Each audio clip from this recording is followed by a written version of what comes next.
Good morning, good morning. Ito yung ano natin, yung ginagawa natin ngayon na sapatos. Bali ang ano nito, ang tatahiin ko ngayon dito sa makina, itong ano niya, nagbakatan ng swelas niya.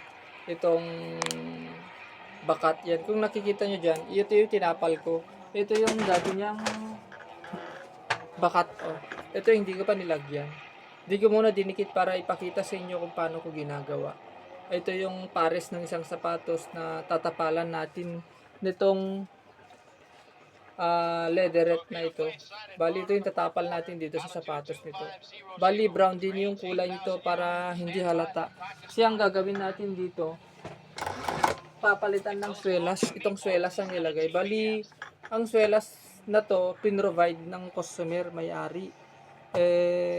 Kako hindi na kayang habulin yung bakat ng swelas, yung sapatos na ilalagyan natin ng swelas nito yung provide niya. Kaya ang gagawin ko, diskarte ko, tapalan ko na lang to at least kahit papaano matatakpan yung dating bakat niya. Kasi pag ito yung nilagay natin, magpapakita yung bakat, pangit tignan. Kaya ito na yung ilalagay natin.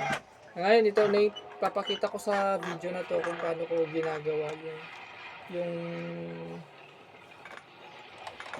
tinatahi yung leatherette dito sa sapatos. Ito na yung sisimulan ko na yung paano tatahiin. Ayan.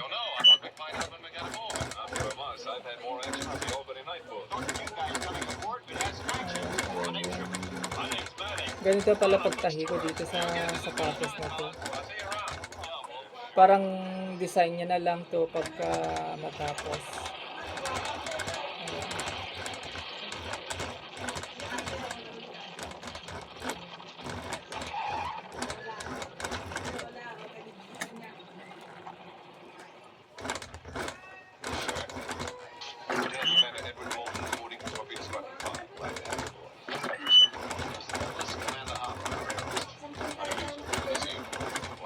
Dito sa harapan nito medyo mahirap tahiin.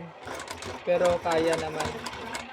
Buti na lang malambot yung dito sa harapan niya. Kasi pagka matigas yan, hindi pwedeng tahiin. Kaya okay naman siya tahiin. Kaya malambot naman siya. Kaya maganda tahiin.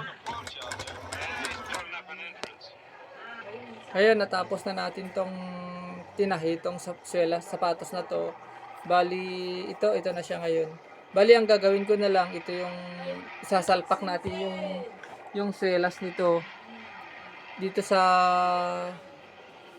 sana yung swelas. Dito sa swelas, yan. Bali, ganito ito. Sasalpak yan para hindi makita yung dating bakat niya yan. Hindi na makikita yung bakat niya. Bali, shine pa to. Ito na yung ano natin, yung ginawa natin ngayon na swelas na sinalpak ko na. Bali, tatahin na lang ito. Ito yung dinahi ko dito sa makina na to, dito sa post type. Bali, itong gilid niya, ito kasi makikita dyan, dito sa may nakikita kayong stitches dyan. Yan yung magpapakita dun sa swelas na ilalagay natin pagka hindi natin tinapalan ito kasi pangit tingnan. Ayan yung medyo malaki yung habulin natin. Kaya ang ginawa ko, hindi kasi pwedeng isalpak ito agad na walang tapal. Pwede naman isalpak ng kahit walang tapal pero pangit tignan. Kaya ang ginawa ko, tinapalan ko para style niya na lang, parang design niya na rin, saka para hindi naman pangit tingnan. Okay, maganda naman yung salpak niyan. Doon pa rin yung hulma, forma, saka hindi naman na bago yung sukat nito kasi yun pa rin yung nilagay natin. Bakat yung bakat niya, yun yung sinunod ko. Okay, ito hanggang dito na lang muna. Magpo-post ulit ako sa part 2 ng video natin ngayon. Bali ang gagawin ko, itatahiin pa to.